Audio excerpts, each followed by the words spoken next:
ध्यान रखना है। ठीक है, आइए चलिए मेरे भाई 24 नंबर क्वेश्चन को देखिए। यहाँ पर क्वेश्चन में क्या कहा गया है जरा पढ़िए। कहा गया जी 41 संख्याओं का औसत 33 है, पहली 17 संख्याओं का औसत 41 है, अंतिम 25 संख्याओं का औसत इतना है, प्रारंभ से 17वीं संख्या हटा दी जाए तो बाकी संख्याओं का जो औसत है वो ज्ञात करिए। हमारे पास यहाँ पर कितनी संख्याएं हो गई 17, और यहाँ कितनी हो गई तो मेरे भाई यहाँ पर 25 हो गई। 17 और 25 हमारे पास में कितने होते हैं तो मेरे भाई 42 होते हैं।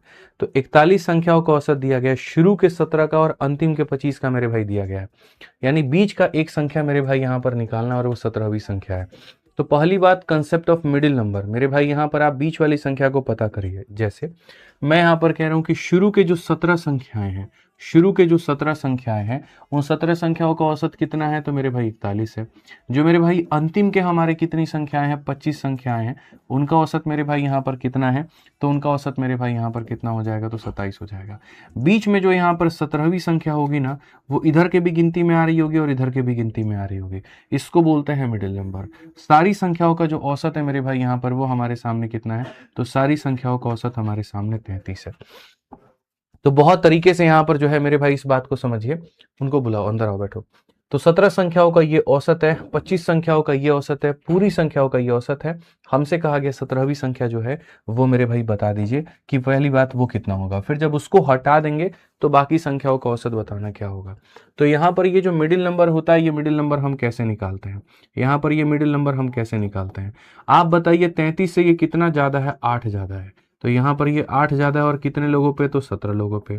ये 33 से कितना कम है तो 6 कम है, और कितने लोगों पे तो मेरे भाई 25 लोगों पे। तो ये कितने का डेविएशन लेकर के बैठा है 8 सते 56, ठीक है। 8 सते मेरे भाई यहाँ पर 56, 8 एकम 8 5 13 और 25 छक 150, यानी यहाँ पर मेरे भाई कितने की कमी है तो आप बोलोगे सर यहाँ पर इसके पास तो 14 की कमी है।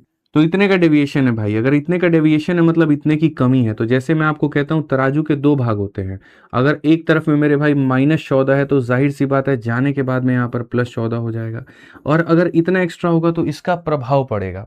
और कितने लोगों पर पड़ेगा तो 41 संख्याएं हैं उसमें से एक निकल गया तो बचे कितने 40, तो मेरे भाई यहाँ पर इनका प्रभाव 40 लोगों पर पड़ेगा।